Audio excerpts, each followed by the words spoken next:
ইডির হাতে গ্রেপ্তার সোনা পাপ্পু। দীর্ঘ জিজ্ঞাসাবাদের পর ইডি তাকে গ্রেপ্তার করে। দীর্ঘ 9 ঘন্টা জিজ্ঞাসাবাদের পর গ্রেপ্তার। তোলাবাজির মামলায় গ্রেপ্তার সোনা পাপ্পু। ইডির হাতে গ্রেপ্তার সোনা পাপ্পু। দীর্ঘ 9 ঘন্টা জিজ্ঞাসাবাদ শেষে তাকে গ্রেপ্তার করেছে কেন্দ্রীয় তদন্তকারী সংস্থা। সিজিও কমপ্লেক্স থেকে এই মুহূর্তে সরাসরি আমাদের সঙ্গে প্রতিনিধি শুভজিৎ রয়েছেন। শুভজিৎ, এই যে দীর্ঘ 9 ঘন্টা জিজ্ঞাসাবাদ পর সোনা পাপ্পু তাকে গ্রেপ্তার করা হয়েছে, ইতিমধ্যেই আমরা দেখতে পেয়েছি যে তার যে এর আগে যে প্রতিক্রিয়া পাওয়া গিয়েছিল সেটা কি দাবি করছে যে তোলাবাজির সঙ্গে যুক্তই নয়, সে তোলাবাজি করেনি। এদিকে তোলাবাজির মামলাতে তাকে গ্রেপ্তার করা হলো, কি জানা যাচ্ছে ইডি সূত্রে?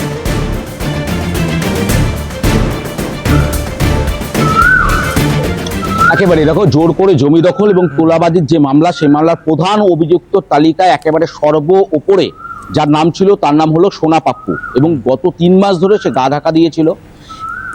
এনফোর্সমেন্ট ডিরেক্টরেটের পক্ষ থেকে একাধিকবার তাকে তলব করা হয়, কিন্তু কোনো তলবের কোনো রকম কোনো সাড়া সে দেয় না। কিন্তু গতকালই দেখা গেল সে এলো এবং একেবারে রাতের বেলা তাকে গ্রেপ্তার করা হলো এনফোর্সমেন্ট ডিরেক্টরেটের তরফ থেকে। মূলত তার বিরুদ্ধে যে অভিযোগ, যে শুধুমাত্র তোলাবাজি নয়, একই সঙ্গে জমি দখল করে সেখানে বেআইনিভাবে নির্মাণ করার অভিযোগও রয়েছে। ইতিমধ্যে আমরা জানি এই মামলাতে কলকাতার ব্যবসায়ী জয় কামদার সোনা পাপ্পু ঘনিষ্ঠ, তাকে গ্রেপ্তার করা হয়। তার বাড়ি থেকে যে সমস্ত নথি তথ্য উদ্ধার করেন এনফোর্সমেন্ট ডিরেক্টরেটের আধিকারিকরা, সেই তথ্য নথির ভিত্তিতে গতকাল সোনা পাপ্পুকে একদিকে যেরকম জিজ্ঞাসাবাদ করা হয়, অন্যদিকে সেই তথ্যের ভিত্তিতেই গ্রেপ্তার করা হয়েছিল শান্তনু সিনহা বিশ্বাসকে। ইতিমধ্যে শান্তনু সিনহা বিশ্বাস এবং জয় কামদার এই দুজনকে জিজ্ঞাসাবাদ করেছে এনফোর্সমেন্ট ডিরেক্টরেটের আধিকারিকরা। তাদের কাছ থেকে যে সমস্ত তথ্য পেয়েছে, সেই সমস্ত তথ্যের ভিত্তিতে, সেই সমস্ত নথির ভিত্তিতে গতকাল সোনা পাপ্পুকে যখন জিজ্ঞাসাবাদ করা হয়, তখন সমস্ত প্রশ্নের উত্তর সে সুকৌশলে এড়িয়ে যাওয়ার চেষ্টা করেন।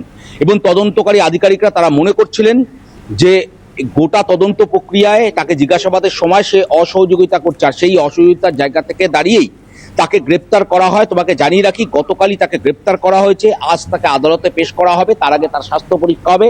এই মুহূর্তে তোমাকে ছবিটা দেখানোর চেষ্টা করব। এনফোর্সমেন্ট ডিরেক্টরেটের কলকাতার সদর দপ্তর সিজিও কমপ্লেক্স, সেখানেই এই মুহূর্তে রয়েছে বিশ্বজিৎ পোদ্দার ওরফে সোনা পাপ্পু। আর কিছুক্ষণের মধ্যেই তার যে স্বাস্থ্য পরীক্ষা, সেই স্বাস্থ্য পরীক্ষার জন্য তাকে নিয়ে যাওয়া হবে এনফোর্সমেন্ট ডিরেক্টরেটের পক্ষ থেকে, এবং তারপরই তাকে আদালতে পেশ করবেন ইডির আধিকারিকরা। তার আগে জিজ্ঞাসাবাদ পর্ব গতকাল থেকে আমরা দেখেছি, দীর্ঘ জিজ্ঞাসাবাদ চলেছে, প্রায় 9 ঘন্টা জিজ্ঞাসাবাদ। সোনা পাপ্পুর বাড়িতে আগে ইডির অভিযান চলেছিল, তাতে একটি আগ্নেয়াস্ত্র উদ্ধার হয়েছিল। কি কারণে তার বাড়িতে আগ্নেয়াস্ত্র ছিল সে বিষয়ে কি কিছু ইডি জানতে পেরেছে?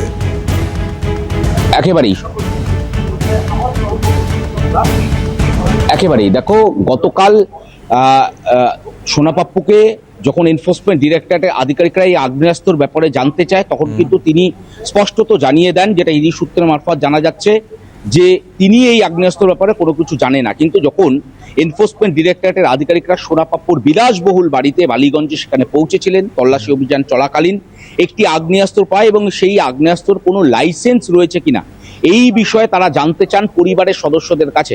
কিন্তু তারা জানিয়ে দেন যে এই বিষয়ে বা এই সংক্রান্ত কোনো তথ্য নথি তাদের কাছে নেই বা লাইসেন্স তাদের কাছে নেই। সেক্ষেত্রে বেআইনি অস্ত্র কিভাবে এই সোনা পাপ্পুর বাড়িতে এলো, কি কারণে এই অস্ত্র সে বাড়িতে রেখেছিল, কি কারণে সেই অস্ত্র ব্যবহার করত, এরকম একাধিক প্রশ্নের উত্তর গতকাল সে এড়িয়ে যায়।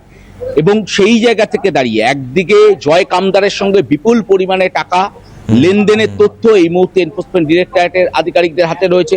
সেই লেনদেনের তথ্য সামনে রেখে এনফোর্সমেন্ট ডিরেক্টরেটের আধিকারিকরা তারা জানতে চেয়েছিলেন যে কি কারণে এই বিপুল পরিমাণে লেনদেন হয়েছিল, কি কারণে তার বাড়িতে আগ্নেয়াস্ত্র ছিল, কিভাবে কি সম্পর্ক ছিল শান্তনু সিনহা বিশ্বাসের সঙ্গে, এবং প্রত্যক্ষ বা পরোক্ষভাবে শান্তনু সিনহা বিশ্বাসের মাধ্যমে জমি দখল, তোলাবাজি এইগুলো সে করতো কিনা, এই বিষয়ে কিন্তু গতকাল জানতে চাওয়া হয়েছিল।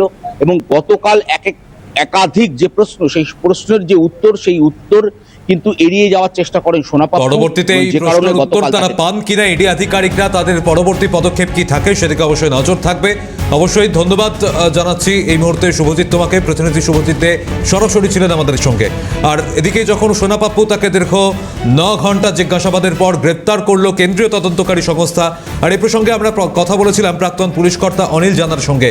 তিনি কি বলেছেন শোনাবো, পাশাপাশি নবনির্বাচিত বিধায়ক সজল ঘোষ, তিনিও এই প্রসঙ্গে কি বলেছেন শুনুন।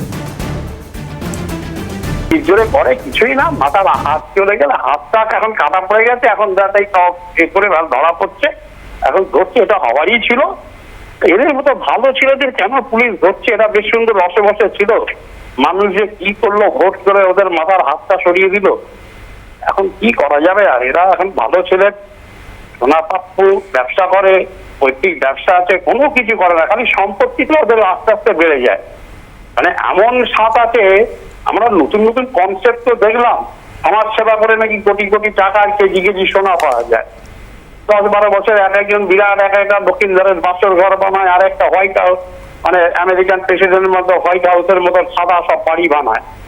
ওরা কি বাপরে বাপ, মানে আমেরিকান প্রেসিডেন্ট আছে, প্রধানমন্ত্রী আছে, এইসব ঠিকই আছে, এদের এরকমই হওয়া উচিত, বুঝিয়ে দেওয়া উচিত, তোমাদের জায়গা নিজের মতো নিজের জায়গায় থাকো, বেশি বাড়তে যাও না। ঠিকই আছে, যা হয়েছে ভালো। নতুন হাসপাতাল, নতুন বিশ্ববিদ্যালয় বানানোর আগে নতুন জেলখানা বানাতে হবে। কারণ তৃণমূল মানেই সমাজ বিরোধী, তৃণমূল মানেই সোনাপাপ্পু, তৃণমূল মানেই শাহজাহান, তৃণমূল মানেই জাহাঙ্গীর, আর এদের তো ভবিষ্যৎ পুরোটাই জেলখানায়। তো জেলখানার পরিসর বাড়াতে হবে, এই প্রত্যাশিতই ছিল। এতদিন সরকারে ছিল বলে এদের গ্রেপ্তার করা হয়নি। নির্বাচনের মুখে মুখে গ্রেপ্তার করলে আবার বড় বড় রাজনৈতিক নেতা হয়ে উঠতো এরা। এখন আস্তে আস্তে এক এক করে চাল কাপড় আলাদা করা হচ্ছে, পরে ছালও ছাড়ানো হবে। কি আর আছে, এদের যা হবার সেটাই হবে। বিরোধী মুক্ত হবে, দুষ্কৃতি মুক্ত হবে, মানুষ শান্তিতে বাস করবে। একদল দুষ্কৃতিকে সরিয়ে নতুন দুষ্কৃতি দল, যেটা সিপিএম করে আমল থেকে করে পরে তৃণমূল আমলে হয়েছিল, সেটাও হবে না, নিশ্চিন্তে থাকুন।